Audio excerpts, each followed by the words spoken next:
Welcome back to the Football Code, where we decode the game, not just the scoreline. Tonight the noise faded, and the champions roared. While everyone watched Arsenal, Chelsea and Tottenham, Pep's men moved in silence. And when they struck, it was brutal, precise, inevitable. Manchester City have just thrashed Liverpool 3-0, and they're quietly climbing back into the title race. This is the Silent Hunter, Pep's resurgence.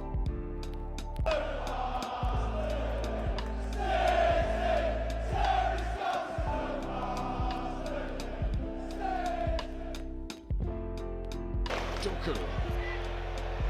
Such quick feed! For months, the title race narrative focused on everyone but them. Arsenal were setting the pace. Liverpool, Tottenham and Chelsea were grabbing headlines. The footballing world was ready to write off Pep Guardiola's side after a rare wobble. A shock defeat to Aston Villa, draws and uncharacteristic losses of control. But that narrative ended abruptly. The 3-0 demolition of Liverpool was not just 3 points. It was the chilling, unmistakable sound of the champions slipping the leash and announcing their return.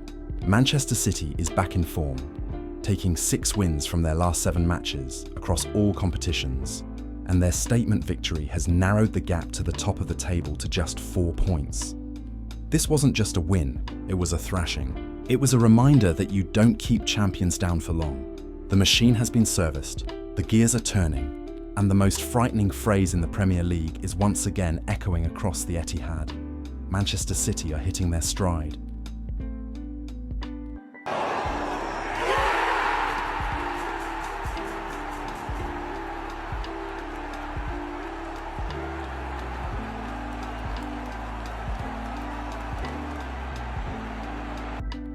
The game wasn't without its early drama.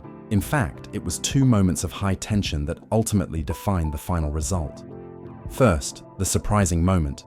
Erling Haaland missed a penalty in the 13th minute, failing to put City in front.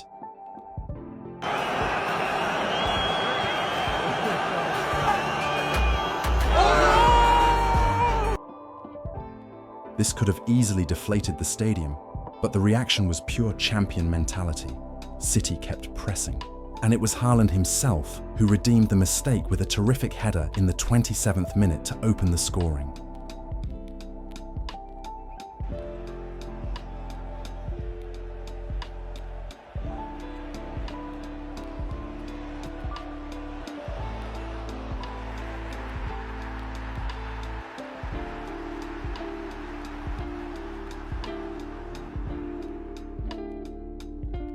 The true moment of controversy, however, came shortly after. Liverpool thought they had equalised at 1-1 through a Virgil van Dijk header. The ball flew past Gianluigi Donnarumma, but the celebrations were cut short. The goal was disallowed by VAR because Andy Robertson was judged to be in an offside position and impeding the goalkeeper's line of sight.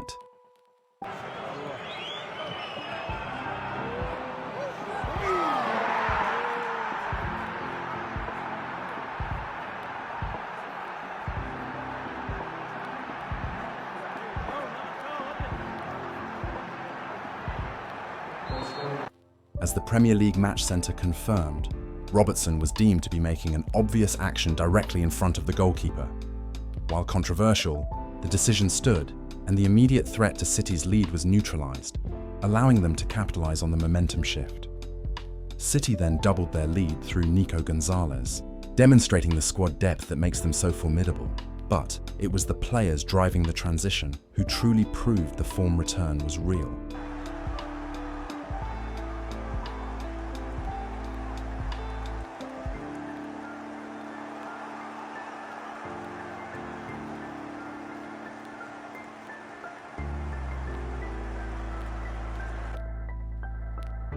This City team isn't just relying on old habits. They have integrated new, fearsome dynamics, and the influence of certain players is palpable.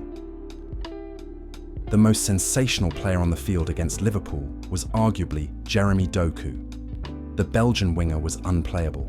Pep Guardiola has long praised Doku's ability to create havoc, saying there's no winger over 5 to 10 meters stronger than Jeremy. Jeremy is the best player in the world in the first 5 meters.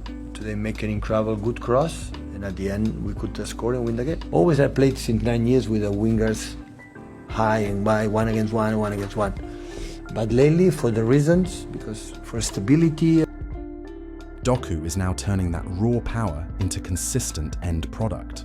His influence has been growing, and he is now creating a greater number of chances in open play.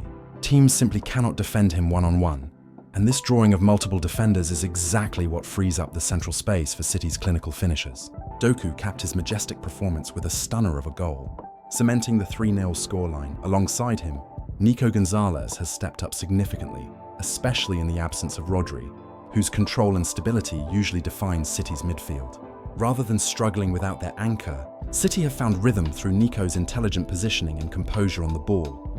He's not scoring often, just 1 goal so far, but his influence goes far beyond the numbers. Nico's ability to dictate tempo, recycle possession, and drive transitions has helped City maintain their trademark dominance in the middle of the pitch. With Foden thriving higher up and Doku stretching defences wide, Nico's calm control has become the quiet backbone of City's resurgence, ensuring Pep's side stay balanced even without their midfield general. And then there is Erling Haaland. Despite the penalty miss, he is in ominous form, scoring 18 goals in 14 appearances in all competitions. He remains the inevitable, consistent point of attack, but now he is benefiting from the space created by Doku's brilliance. This combination, Doku's unstoppable chaos feeding Haaland's clinical finishing, is the engine of the current resurgence. The recent run, thrashing Bournemouth 3-1, obliterating Dortmund 4-1, and now a decisive 3-0 victory over a resurgent Liverpool, proves City are not just winning, they are dominating again. While the attention was fixed on Arsenal's slip-up at Sunderland and the general drama at the top, City executed their plan quietly, efficiently, and brutally. They are masters of the slow, inevitable creep up the table, and they have now firmly reinserted themselves into the conversation. They are within striking distance of the leaders, and with the festive fixture list looming, they are hitting their peak form at the exact right time. The warning has been served. Pep Guardiola has his champions fit, firing and focused. The silent hunter has found its rhythm. The title race is officially back on.